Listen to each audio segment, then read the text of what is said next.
remember that. Yeah, even odd business is going on somewhere there. Okay, so maybe you should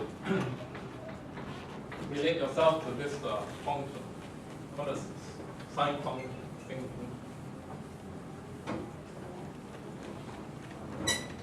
You can think of the Hilbert transform as being a convolution. You can write it in this manner, then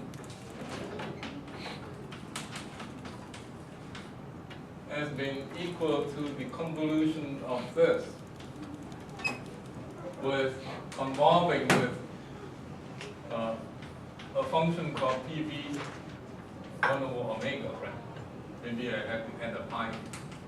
Roughly it's this, right? If you look at it, this is like a convolution integral, right? So what is this function then? What is PV 1 over omega? Signal. Huh? Signal. The sine function, right? I think this is equal to that, right? Maybe something like this.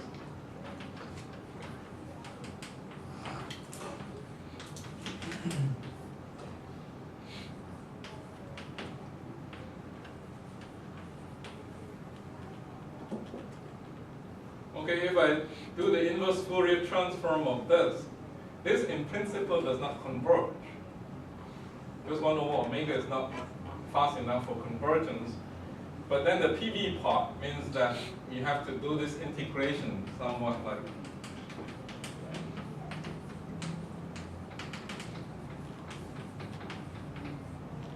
you have to take the principal value part around the pole, okay?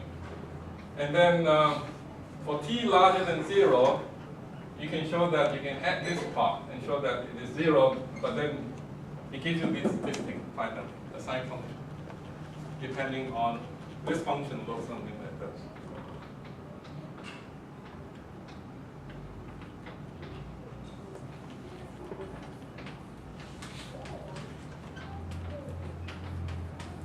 If you go through this mathematics, you get this thing. Okay, so the Hilbert transform is the convolution of this thing with that thing over there. Okay, that thing is just a sine function or something like this. So in the time domain, what it says is that the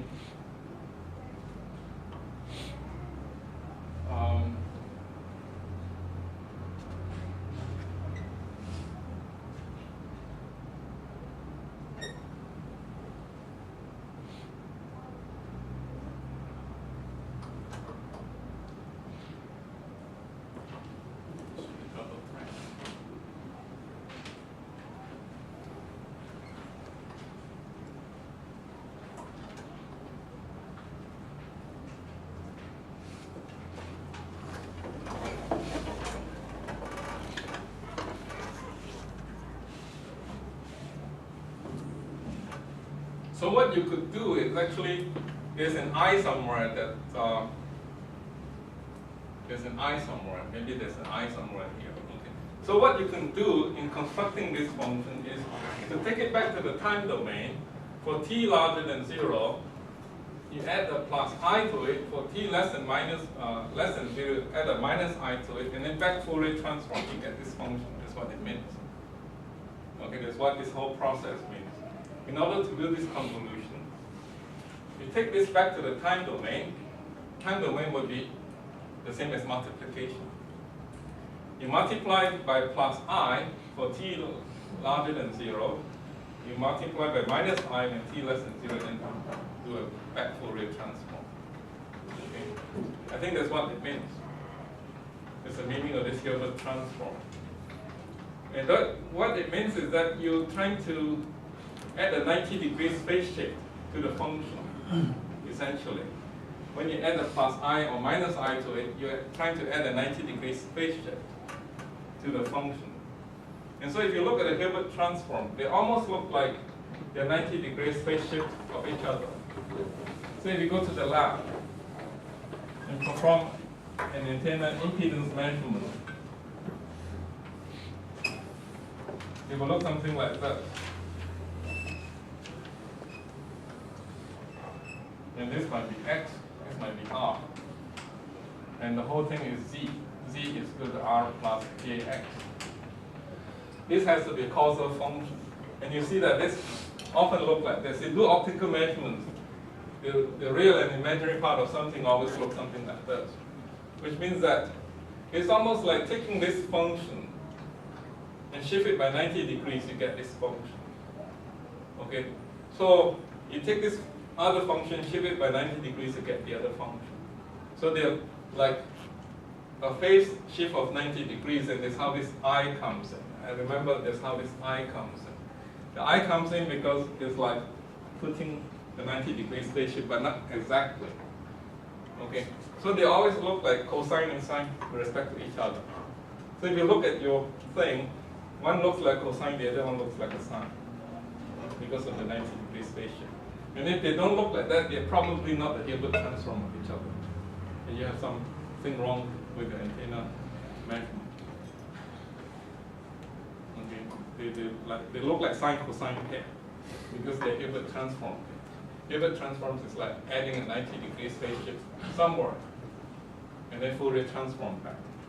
Okay, that's why you see this very simple behavior of Hilbert transforms. Okay, I didn't go through the detail. I think you just sit down and think about it. That's what happens. You have added a 90 degrees phase shift somewhere with respect to the two things, and you can go back and forth. Okay, so this thing is just called Hilbert transform here. Okay. This is actually the Hilbert transform kernel, and this should be thought of as a generalized function. What is the meaning of PB1 over omega? You don't know what it means, right? This has no meaning unless it's been acted upon by a function and integrated over. When you perform this integration over, this is what you should do. Those are the generalized function. Like when you have a delta function, right? What is the delta function?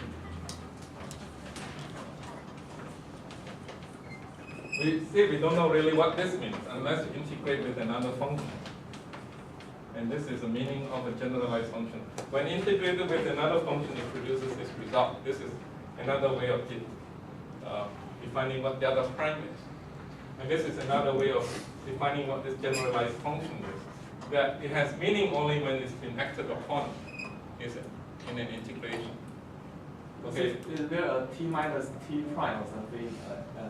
Different t and t prime in the integral? Right. You should have a.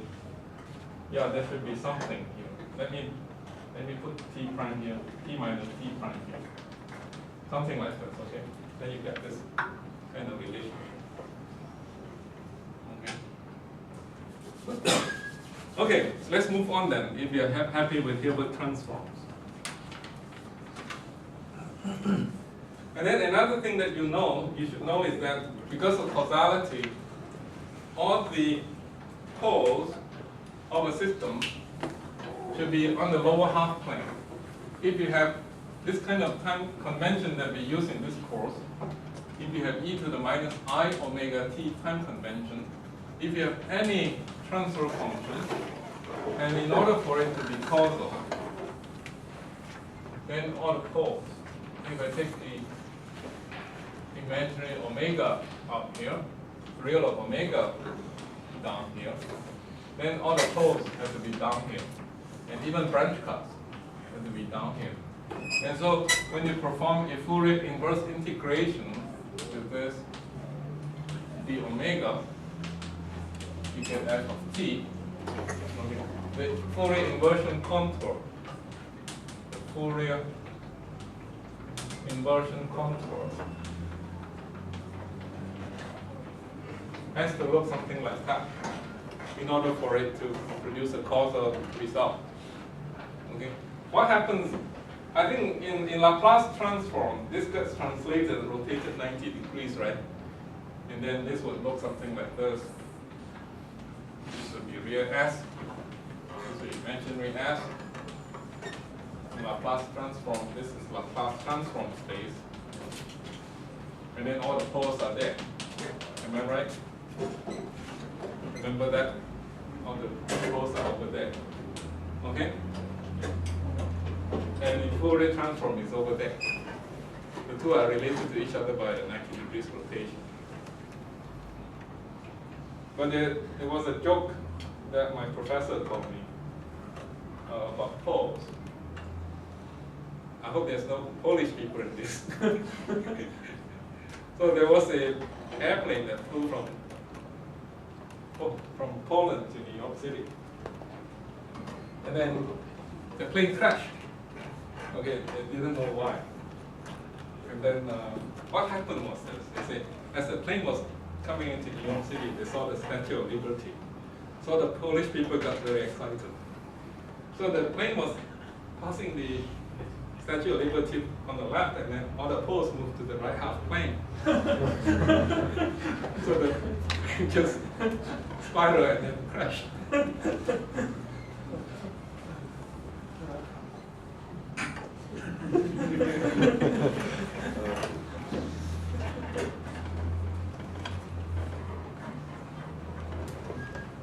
So no Polish people.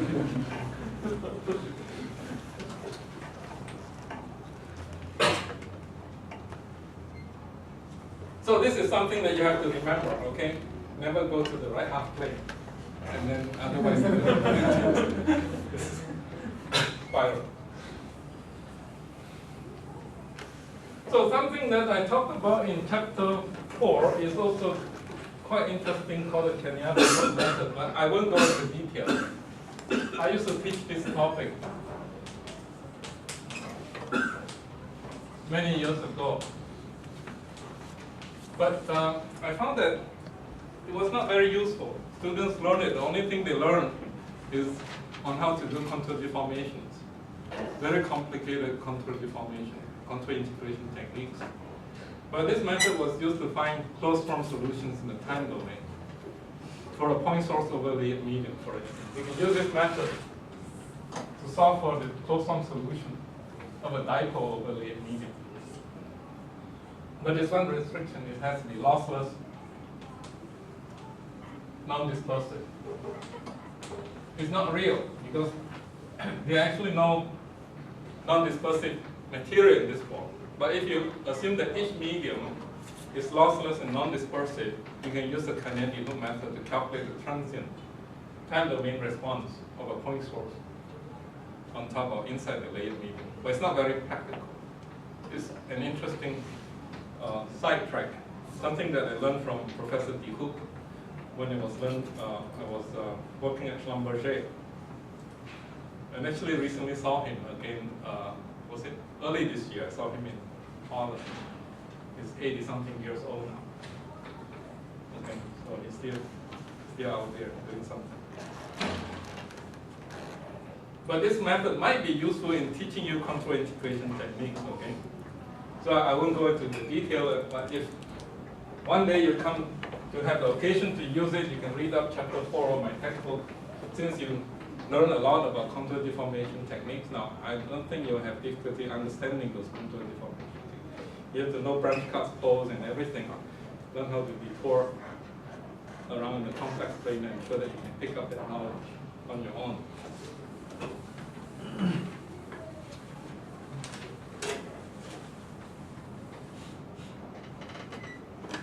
Okay, but there's something about direct field in a lossy medium that you might be interested in.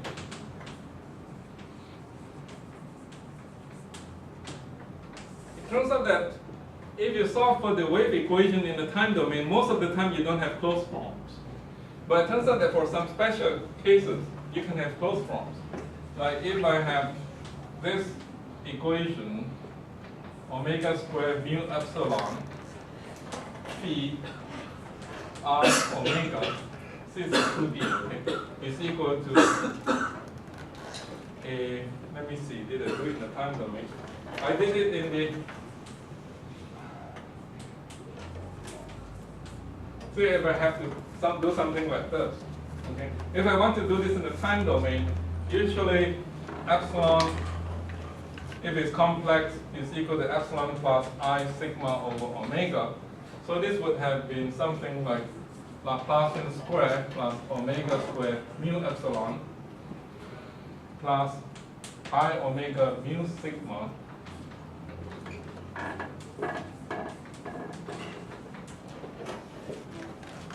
delta x delta y. It turns out that if you write this in the time domain, this equation becomes something like 1 over c squared partial t squared. And then this can be written as, this should be minus, sorry, this should be minus. And this other term can be coming from minus partial t. Okay, minus partial t. And then you can write this in the time domain as minus 1 over c squared tau partial t. G of x, y, t is equal to, let me put a minus sign here, in agreement with previous things, minus delta x, delta y, delta t. Okay? So can everybody see that? I jumped to the time domain directly from over there. I write down the time domain equation. Okay? And then this is partial t, and then you can see that mu sigma must be equal to 1 over c squared tau, which means that tau, c squared is mu epsilon, right? 1 over mu sigma is epsilon over sigma. So the relaxation time is epsilon over sigma. It rings a bell in the sense that this must be equal to, this is analogous to C over RC time constant. This is 1 over R, right? So this is the same as the RC time constant that you see in capacitor. So you can think of that, if you have a lossy medium, the way it relaxes very much is like a capacitor resistor system. Okay, so that is a relaxation time of a lossy medium, and then you can do a trick where you let g x y t is equal to e to the minus t over 2 tau g hat x y t. If you do this trick, then the first derivative can go away. You can make the first derivative go away, and then you have this something like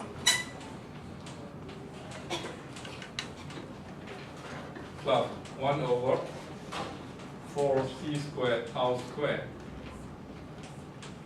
g hat x y t is equal to minus delta x delta y delta t. Okay, so you have this new equation.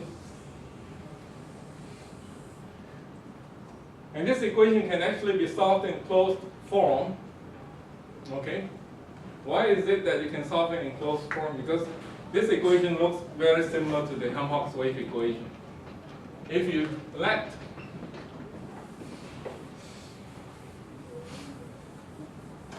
one of the coordinates be pure imaginary, if you let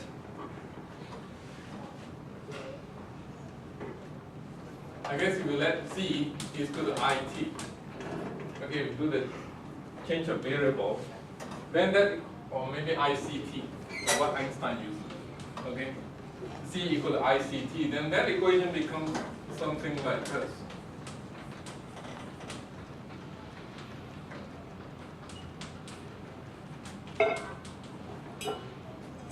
Tau squared.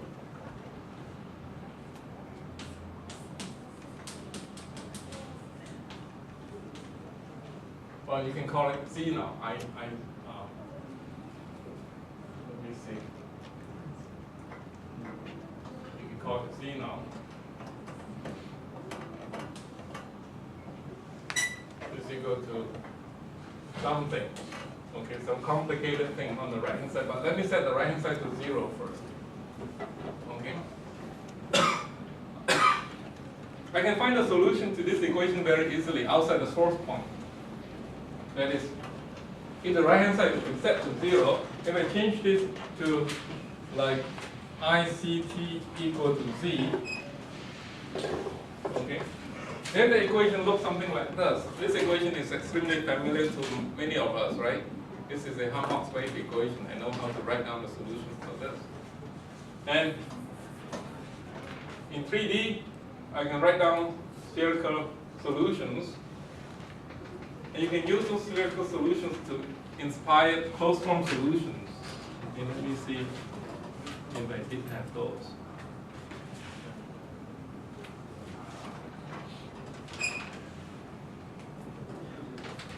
Okay. You can use this to inspire closed form solutions, so the solution will look something like this. K would be equal to 1 over 2 C tau square root of x squared plus y squared minus z squared, which is c squared t squared over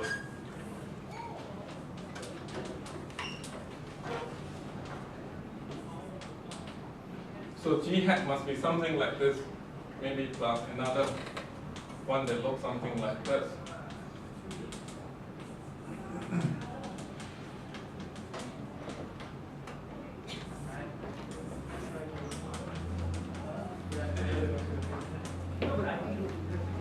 And then you said the solution to this equation and hence the solution to this equation outside the source point must look something like that. And then you argue that the solution must be real because I was solving this equation in the real time. So you pick your A and B to make this real value. Okay? And then it must be causal, that when t is less than 0, it must give rise to 0. And then play around with mathematical tricks that if this is the solution to the wave equation, its real or its imaginary part must also be the solution. So if I find a complex function that is a solution to this equation, its real or its imaginary part must also be the solution. So I play around with that trick and then have many combinations that can construct the solution to this equation. So surprisingly, some of this direct field, which is the term that goes directly from the source point to the observation point, even if the medium is lossy, the loss of this kind can be found in closed form. It can be found in a very simple function in 2 dimensions because the 2-dimension maps in the 3-dimension problem in the time domain. And then if you go to 3-dimension, it maps to 4-dimension in the time domain. And it turns out that Helmholtz equation in 4 dimensions can be solved in closed form. Helmholtz equation in 2 dimensions, in 1 dimension can be solved in closed form. In 2 dimensions, it can be solved in terms of Hankel function, cylindrical Hankel function. In 3 dimensions, it can be solved in terms of spherical Hankel functions. In 4 dimensions, it can again be solved in closed form in terms of cylindrical Hankel functions. Very complicated, okay, but it can be solved in closed form. So by 4 dimensions, you mean x, y, z, and t? So if this had been in 3 dimensions, if I started out with this problem by stating this in 3 dimensions, if I go through the whole exercise, when I reach this point, this is 3 dimensions, if I add this one in, I will have a 4-dimensional problem to solve. So right? what quantity will that be? What? In 4 dimensions. So in 3 dimensions, you have a 2-dimensional term plus a 3rd dimension, right? Right. In 4 dimensions, a 3-dimensional term plus a 4th one. Yeah, what is that? Just a 4th one. We don't live in that space, so we don't know. You can write Helmholtz equation in any dimension that you want, right? If I don't use x, y, z, I can use initial notation.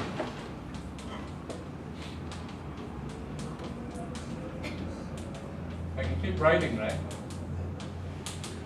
I can keep writing Helmholtz equation in any dimensions that I want if I use initial notation or index notation.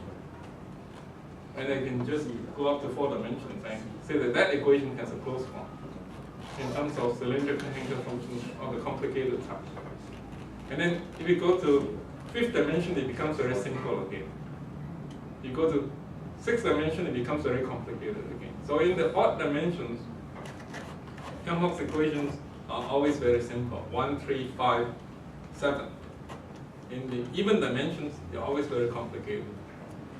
Okay?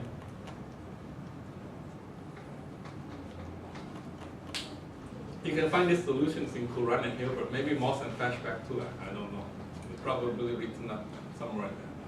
But it's something good for you to know. Odd dimension very simple, even dimension very complicated. Okay. But it's not physical. Odd dimensions is not physical, right? 1 dimension, 3 dimension is physical. 4th dimension, we don't have that world. We don't live in that world. Maybe some people live in that world, I don't know. Right? So 4th, 5th, 6th, you know, so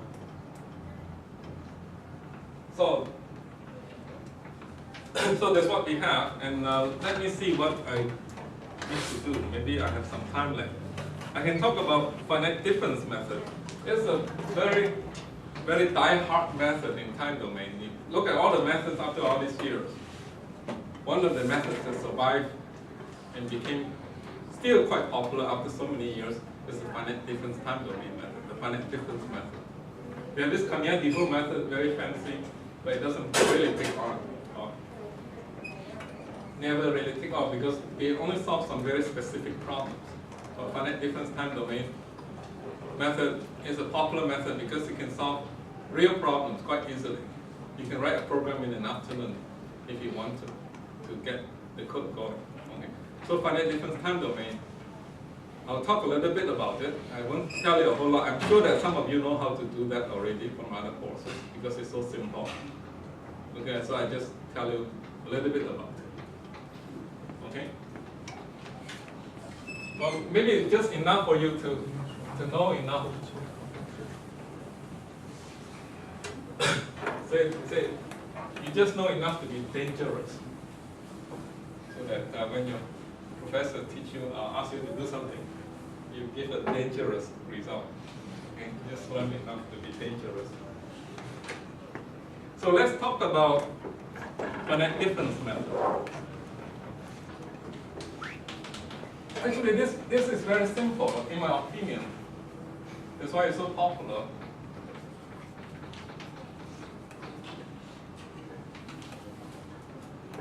Because you don't need a lot of higher mathematics, just learn how to add, subtract, divide, and multiply. Okay? Then you can do finite difference method. So, of course, if you have a function, and if this function is a function of time, you like to be able to approximate the derivative of this function with respect to time. Sometimes with respect to space. Okay? So like if you solve this equation, partial t f of t is equal to maybe something like this. Partial x f of xt.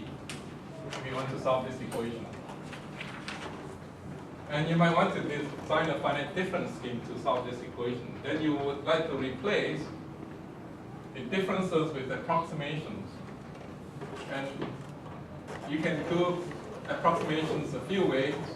One is called the forward differencing, where you take this point, T1, T2, and T0. Okay, you can find the slope at this point by using what is called the forward differencing. Okay, this is called forward differencing. I wouldn't even write a formula for you because the concept is so simple. If you take these 2 points and approximate the slope that way, that's called the forward differencing. If you take these 2 points and approximate the slope in this manner, that's called backward differencing.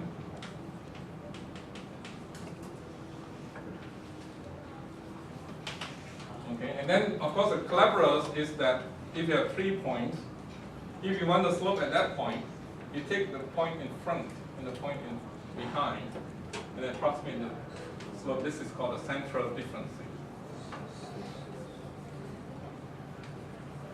You can actually eyeball the 3 methods. You can see that the central differencing has the least error. Forward difference slope was like that. maybe exaggerate, maybe it becomes clearer. Okay. The forward difference gives you a slope like that. The backward difference gives you a slope like that. The central difference gives you the slope like that. So the central difference gives you the best approximation to the slope, doesn't it? You can just eyeball the thing. Okay. So central difference is the best. So use central difference whenever you have. This is central difference. This is forward difference. This is backward difference.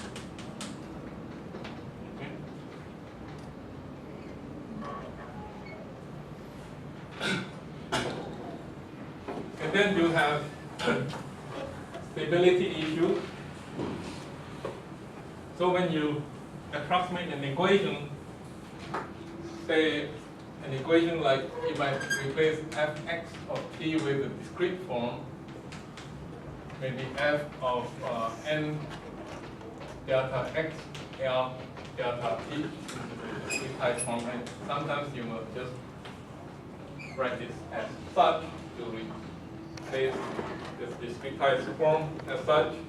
And then say if you apply central differencing to this, you might have f of L plus 1 minus f of L minus 1 m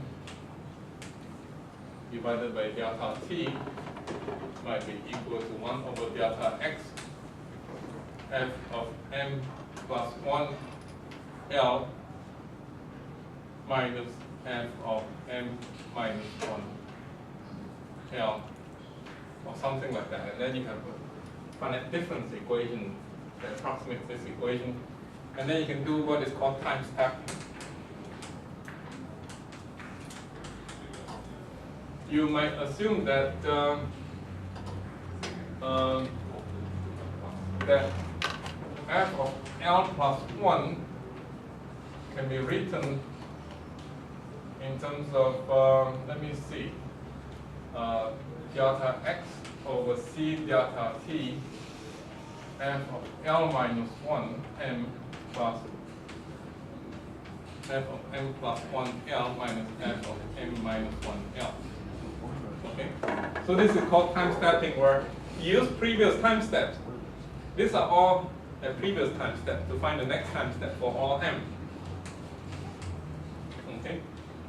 You use all the knowledge of the previous time step to find the future time step for all m, and you keep stepping and stepping and stepping, and then you will be able to fill out the time domain version of this function, as well as the space domain version. Okay, this is a time stepping, and some people call it time marking.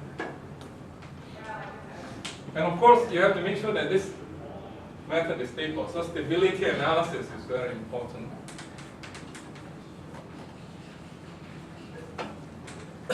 I go through some of this stability analysis in the textbook and study some of them.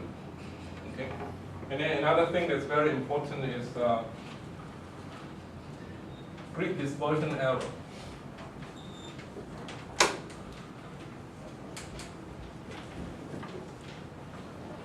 Okay? That this is not precise. So in this version over here, the equation has a wave that propagates with the velocity c. And that velocity c is a constant. It turns out that in this approximate version, the wave will propagate with a velocity that is not exactly that velocity of the exact equation. And you will have certain error as the wave propagates, because the velocity gets changed in this approximation. So after long distances, you will find some error. Those are called a grid dispersion error. Okay, so there are this kind of things that you have to take care of in the finite difference method. Are there any questions so far? Yes? Is the numerical velocity larger than c or less than c?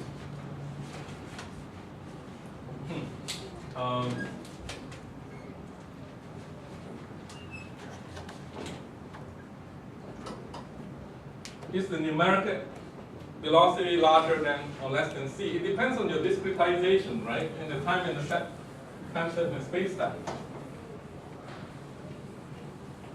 But usually what happens is this, that this one, if you look at this in the Fourier space, this becomes k, this becomes omega, so omega c is equal to k. So the omega k diagram will look something like this. A straight line. Right? So this is the exact solution, but then if you look at the omega k diagram of this, you will have something, maybe this would become something like sine omega delta t over c delta t is equal to sine of k delta x over delta x, something like this. So that when delta t and delta x goes to 0, you get back this curve. You get back this curve. So if you look at the omega k diagram, so if I assume that delta x is very small, then what would I have? I would have a curve that looks something like this, right? And then depending on the size of delta x and delta t, the curve will look very different. So if I look at omega over k, this is exact, this is omega over k. The phase velocity is smaller. The group velocity is also smaller due to Greek dispersion error. So the approximate dispersion curve will look something like this. Seems like both of them will get smaller. I think if you change delta x, the curve will change. If you change delta t, the curve will also change, but usually smaller. I think it would be difficult to get a curve that looks like that, right? No, I don't think it will look something like that. Okay. So the FD method is actually something like the low-pass filter. Yes, it does not allow high frequency wave to propagate on the grid. You actually cut off, there's a cut-off frequency. Because of the finiteness of the grid, waves that are above a certain frequency cannot propagate on the grid, right?